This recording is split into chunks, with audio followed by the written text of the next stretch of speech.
BJP ಕಾರ್ಯಕರ್ತರು ಮತ್ತು ಸಂಸದರ ನಡುವೆ ಅಸಮಾಧಾನ ವ್ಯಕ್ತವಾಗಿದ್ದು ಇದೀಗ ಸಂಸದರ ವಿರುದ್ಧ ಬಿಜೆಪಿ ಕಾರ್ಯಕರ್ತರು ಸೋಷಿಯಲ್ ಮೀಡಿಯಾದಲ್ಲಿ ಆಕ್ರೋಶವನ್ನ ಹೊರಹಾಕಿದ್ದಾರೆ. ಮೂಡಬಿದ್ರೆಯ ಬನ್ನಡ್ಕ ರಾಷ್ಟ್ರೀಯ ಹೆದ್ದಾರಿಯಲ್ಲಿ ಸಾಲು ಸಾಲು ಸಾವುಗಳಾಗಿದ್ದು ಅವೈಜ್ಞಾನಿಕ ಹೆದ್ದಾರಿ ಕಾಮಗಾರಿಯಿಂದ ಸುಮಾರು 8 ಜೀವಗಳು ಬಲಿ ಪಡೆದುಕೊಂಡಿದೆ.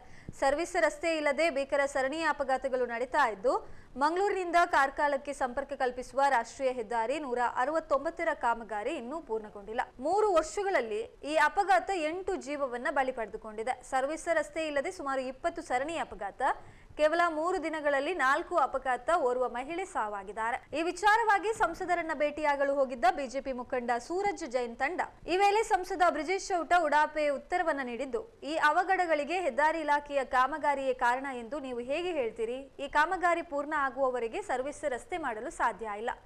2023ರಲ್ಲಿ ಮನವಿ ಕೊಟ್ಟಿದ್ರೆ ಕೊಟ್ಟಿರುವವರ ಬಳಿ ಹೋಗಿ ಕೇಳಿ.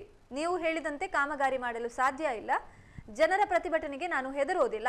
ಸ್ಥಳಕ್ಕೆ ಭೇಟಿ ನೀಡಲು ಕೇಳಿಕೊಂಡ್ರೆ ಸದ್ಯಕ್ಕೆ ಸಾಧ್ಯ ಇಲ್ಲ.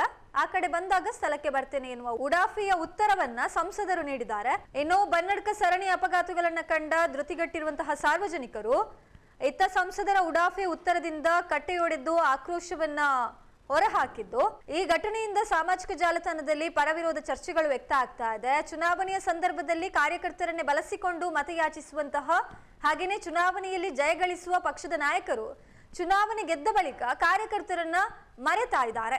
ಇದು ಎಷ್ಟರ ಮಟ್ಟಿಗೆ ಸರಿ ಎಂಬ ಪ್ರಶ್ನೆ ಸೋಷಿಯಲ್ ಮೀಡಿಯಾದಲ್ಲಿ ವ್ಯಕ್ತ ಆಗ್ತಾ ಇದೆ. ಇದು ಕೊಡಲಿಲ್ಲ, ಒಂದು ಕಡೆ ಬಂದ್ ಮಾಡ್ತಾರೆ, ಇನ್ನೊಂದು ಕಡೆ ಕೊಡ್ತಾರೆ, ಆ ಕಡೆ ಈ ಕಡೆ ಇದು ಮಾಡ್ತಾರೆ. ಮತ್ತು ರೋಡಿನ ಸಮಸ್ಯೆಯಿಂದಲೇ ಇಲ್ಲಿ ಆಕ್ಸಿಡೆಂಟ್ ಆಗೋದು. ಮೈನ್ ಕಾರಣ ರೋಡಿನ ಸಮಸ್ಯೆಯಿಂದಲೇ ತುಂಬ ಜನಗಳ ಜೀವ ಎಲ್ಲ ಹೋಯಿತು. ಇದಕ್ಕೆ ಕಾರಣ ಯಾರಂತ ರೋಡಿನವರೇ ಹೊಣೆಗಾರರಾಗ್ತಾರೆ. ಇದರಿಂದ ಸಂಸದರು ಇದಕ್ಕೆ ಸಂಸದರು ಇಲ್ಲಿ ನಮ್ಮದು ಬನ್ನಡ್ಕ ಕ್ಷೇತ್ರಕ್ಕೆ ಅವರು ಬರಲಿಲ್ಲ, ಈ ಸ್ಪಾಟಿಗೆ ಬರಲಿಲ್ಲ. ಅವರು ಇಷ್ಟ ತನಕ ಬರಲಿಲ್ಲ.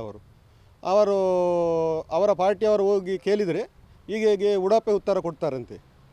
ತುಂಬ ಭಯ ಉಂಟು ನಮಗೆ. ಈಗ ಒಂದು ಕ್ರಾಸ್ ಮಾಡುವಾಗ ಸಹ ಭಯ ಉಂಟು.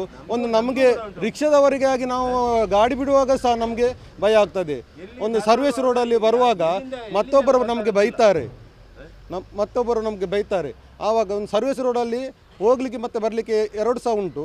ಆದರೂ ಒಂದು ಕಡೆ ಹೋಗುವಾಗ ಇನ್ನೊಂದು ಪಾರ್ಟಿಯವರೇ ಬೈತಾರೆ ನಮಗೆ, ಯಾಕೆ ಇಲ್ಲಿ ಇದನ್ನ ಬರ್ತೀರಾ ಅಂತ. ಅವರಿಗೇ ಗೊತ್ತಿಲ್ಲ ಯಾವುದು ರೋಡಲ್ಲಿ ಸರ್ವಿಸ್ ರೋಡಲ್ಲಿ ಹೋಗ್ಲಿಕ್ಕೆ ಬರಲಿಕ್ಕೆ ಉಂಟಂತ ಅವರಿಗೆ ಗೊತ್ತಿಲ್ಲ. ನೋಡಿ ಈಗ ತುಂಬ ಇಲ್ಲಿ ಆಕ್ಸಿಡೆಂಟ್ ಆಗ್ತಾ ಉಂಟು. ನಮಗೆ ಮೈನ್ ಒಂದು ಅರ್ಧದಲ್ಲಿ ಕೆಸರುಗದ್ದೆಯಿಂದ ಫುಲ್ಲು ಸರ್ವಿಸ್ ರೋಡ್ ಆಗಿದೆ. ಇಲ್ಲಿ ಬನ್ನಡ್ಕ ಎಸ್ಕೇಪ್ ಬರುವಾಗ ಯಾಕೆ ಇದು ಕಟ್ಟಾಗಿದೆ? ಇದಕ್ಕೆ ಕಾರಣ ಯಾರು? ಅವರು ಸ್ಪಾಟಿಗೆ ಬರಬೇಕಲ್ಲ. ಒಂದು ಸಂಸದರಾಗಿ ಒಂದು ಹೈವೇ ಇದರದ್ದು ಇರುವುದು ಅವರ ಇದರಲ್ಲಿ, ಸೆಂಟ್ರಲ್ ಗೌರ್ಮೆಂಟಿಂದ ಸ್ಕೀಮ್ ಅಲ್ಲ ಅದು. ಅವರು ಬರಬೇಕಲ್ಲ.